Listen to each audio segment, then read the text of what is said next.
Today I am going to take a next topic of antenna, that is antenna parameters. Here we are going to discuss about the various parameters used in the antenna.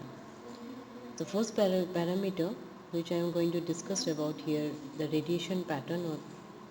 So the radiation is a term which is used to represent the emission or reception of wave front at the antenna, specifying its strength. The energy radiated by an antenna is represented by the radiation pattern of the antenna. Radiation patterns are diagrammatically representations of the distribution of radiated energy into space as a function of direction. The figure given here shows the radiation pattern of a dipole antenna. The energy being radiated is represented by the patterns drawn in a particular direction. The arrows represent directions of radiation. The radiation patterns can be field patterns or power patterns. The field patterns are plotted as a function of electric and magnetic fields. They are plotted on logarithmic scale. The power patterns are plotted as a function of square of the magnitude of electric and magnetic fields. They are plotted on logarithmic or commonly on dB scale. Next we'll talk about the antenna polarization. So the polarization is one of the fundamental characteristics of any antenna. The polarization of an antenna is loosely defined as the direction of the electromagnetic fields produced by the antenna as energy radiates away from it. These directional fields determine the direction in which the energy moves away from or is received by an antenna. Vertical polarization refers to the oscillation of an antenna's electrical field on the vertical plane, whereas horizontal polarization refers to the oscillation on the horizontal plane. It is important to match the polarization of the RF antenna to that of the incoming signal. In this way, the maximum signal is obtained.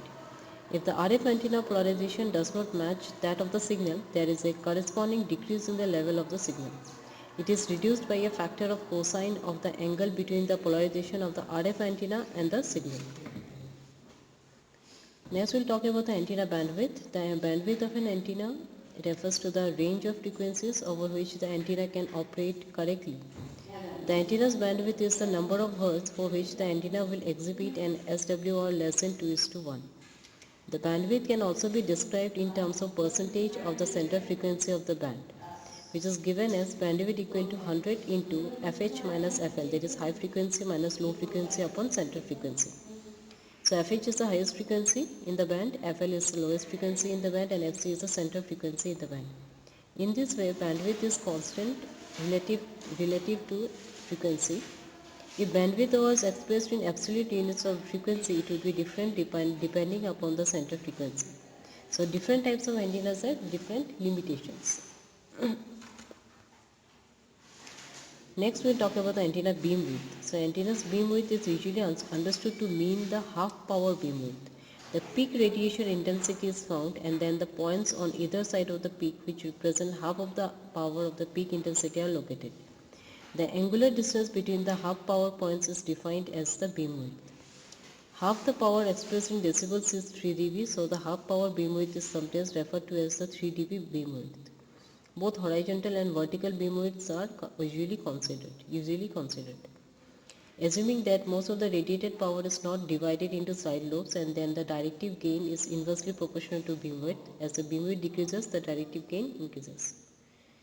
Now let's just take a minute and try to answer these questions. The graphical representation of the radiation properties of the antenna as a function of spaced coordinates is called radiation pattern, whether it is true or false. If beam width of the antenna increases, then directivity is what? And the ratio of power radiated in a particular direction to the total input power of antenna is called as what?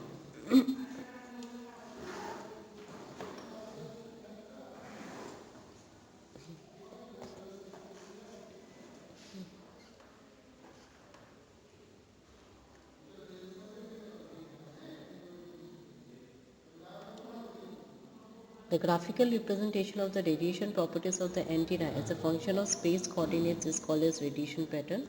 So this is true, and if beam width of the antenna increases, then directivity decreases, and the ratio of power radiated in a particular direction to the total input power of antenna is called as power gain. So answers are A, B, C.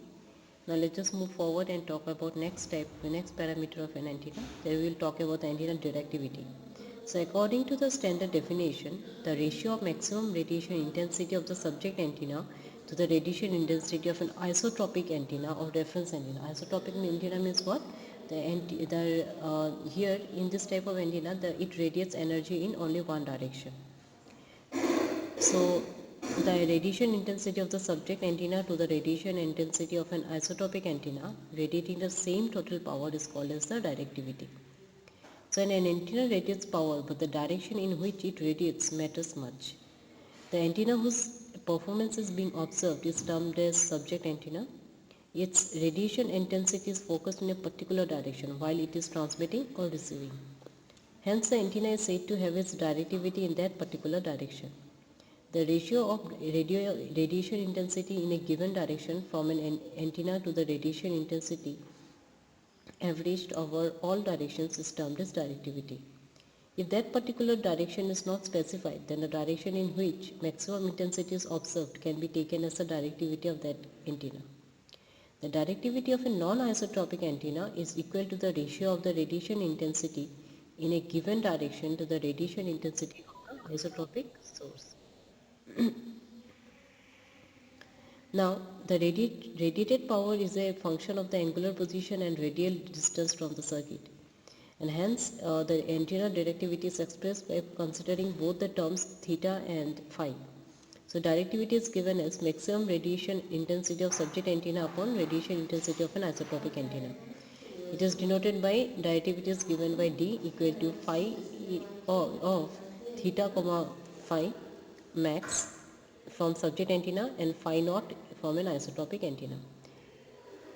Phi theta minus theta comma phi max is the maximum radiation intensity of subject antenna, and phi naught is the radiation intensity of an isotropic antenna with zero losses. Next we'll talk about the antenna gain. So according to the standard definition, gain of an antenna is the ratio of radiation intensity in a given direction to the radiation intensity that would be obtained if the power accepted by the antenna were radiated isotropically.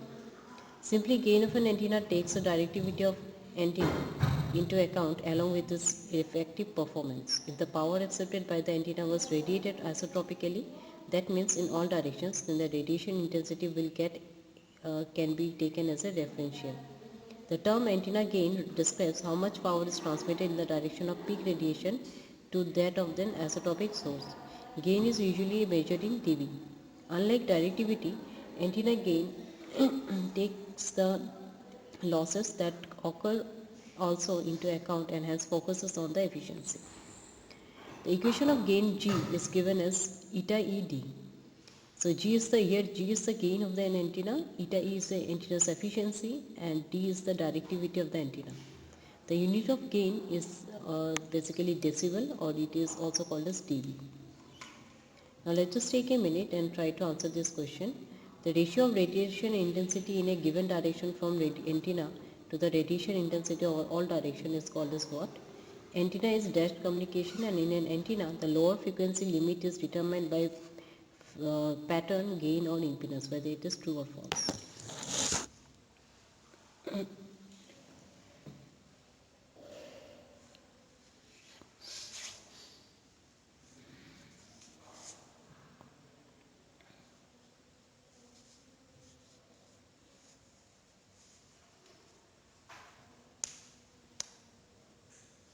I hope you got the answers.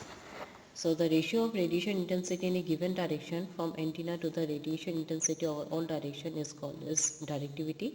Antenna is a two-way communication, and in an antenna the lower frequency limit is determined by pattern, gain or impedance. This is true. I hope you have understood the concept of antenna parameters. Thank you.